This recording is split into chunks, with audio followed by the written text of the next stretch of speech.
Thanks for watching. This clip was from our live show exclusively on odds.com. To watch the full video, hit the link below and get paid in full.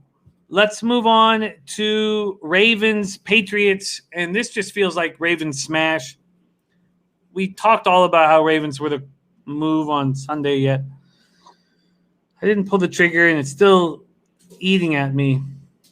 Let's see what we're dealing with here from a market perspective. This is a Sunday nighter. Ravens opened up at -6.5. They're now at -7. The leading indicator books have moved it to 7.5, although at plus money. 6-2, 4-0 on the road at the Patriots, 3-5, 2-2 at home. Ravens coming off 24-10 win over the Colts. Lamar Jackson, 19-23 for 170 yards, 0 touchdowns, 0 interceptions. He ran 13 times for 58 yards. Baltimore ran 38 times for 110 yards as a team. That's their 31st consecutive 100-yard game. Nick Boyle led receivers with 4 catches for 46 yards. They punted on their first 5 possessions, and then Harbaugh changed the script, and it was glorious. No-huddle offense, up-tempo, pass first. They came in already down 3 key players. Stanley, their left tackle done for the year, Marlon Humphrey, linebacker L.J. Fort, and then they lose Calais Campbell. So he's going to miss multiple weeks with a left calf injury. But Harbaugh said after the game that it's not bad and he'll be back next week. That's not the case. Multiple weeks. Cornerback Khalil Dorsey also injured his shoulder in the first half. He'll miss multiple games. So Khalil Dorsey, Calais Campbell, multiple games. Mark Ingram and L.J. Fort still listed as questionable. Patriots on a short week after stopping their 4-game losing streak with an underwhelming 30-27 comeback win at the Jets. Cam Newton played well. I thought he played really well. 27-35, 274 yards. No touchdowns, no picks. He played really well, but look at these numbers overall this year. 8 touchdown runs. And I love that I don't know if I should say I love it, but when they were on the goal line or at the 3 or 4 and they kept going Newton for a touchdown, it was clear that they were doing whatever it takes to win the game and not really caring about the health of their quarterback. And he was getting pummeled every time, and I liked that Cam Newton fought the good fight and got in there, but it's tough to watch a guy get battered like that. 8 touchdown runs, and he has 2 touchdown passes and 7 interceptions on the year. 2 touchdown. Could you imagine, Bebsy, we'd be sitting here at this point in the year saying he's got 2 touchdown passes and 7 picks. Jacoby Myers looked awesome. 12 catches for 169 yards. He joins Rob Gronkowski and Julian Edelman as the only Patriots players 150 or more yards receiving in a game over the past 5 years. Pats ran 41 times for 159 yards, led by Damian Harris, who ran 14 times for 71 yards. But he left in the fourth quarter with a chest injury, and we don't know what's going on here because they didn't practice yesterday, obviously. So we don't know what that chest injury. He left in the fourth quarter. Stephon Gilmore, defensive end Lawrence Guy, linebacker Jawan Bentley, wide receiver N'Keal Harry, tight end Dalton Keene, running back J.J. Taylor, all this is questionable to play this week. Is this Ravens smash, Bebsy? I can't. I looked at this line earlier, and I still can't figure out why this line is so close. The Patriots barely beat the Jets. They just squeaked by the Jets, and it took some 12 men on the field penalties to get the Patriots in position to do this. They don't have a run game beyond Cam short yardage running, and they can't stop the run game. And Baltimore has proven that even with injuries, they can run the football. They just won by a larger margin against a much better team.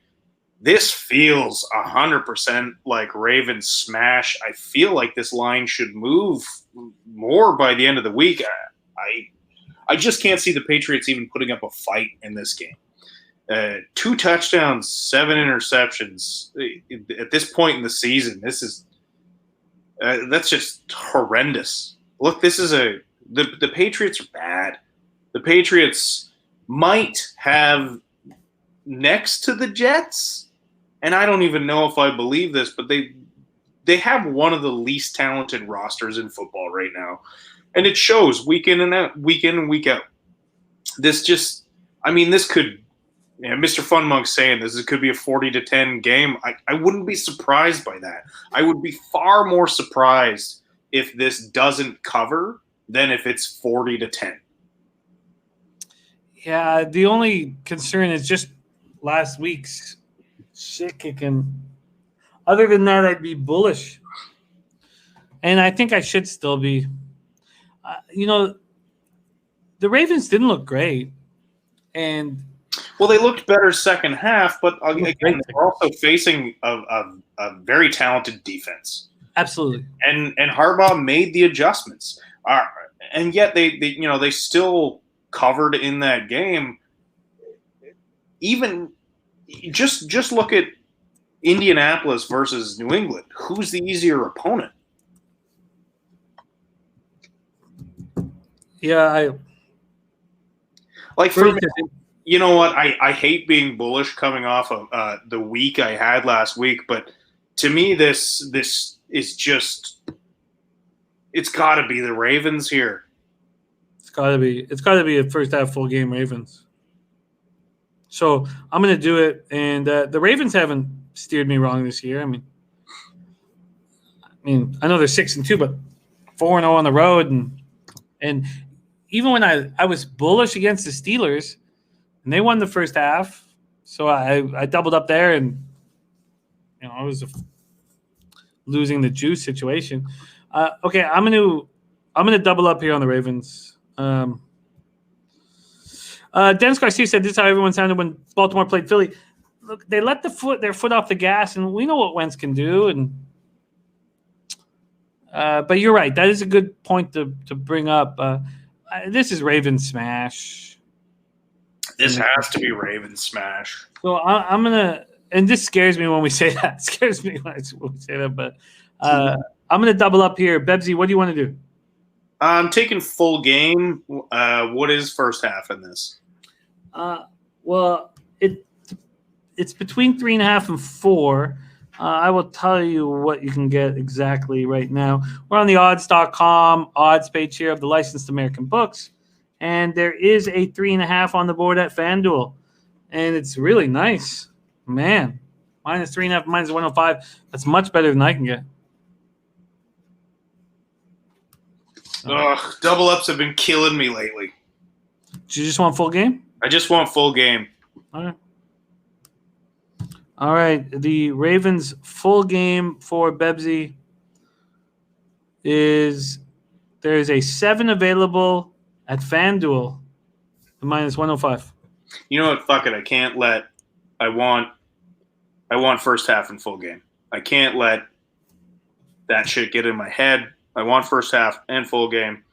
And sorry, what were you just saying about full game? I'll give you both right now. You're going to get minus 7, and minus 105. That's at FanDuel. Minus 7 and minus 105. FanDuel. We'll give you that. And then the first half, I believe, was really nice too. Much better than I'm going to be able to get. First half is minus 3.5 and minus 105, both at FanDuel. First half minus 3.5 and minus 105, which means that when I move on this, I can still get 7. Okay.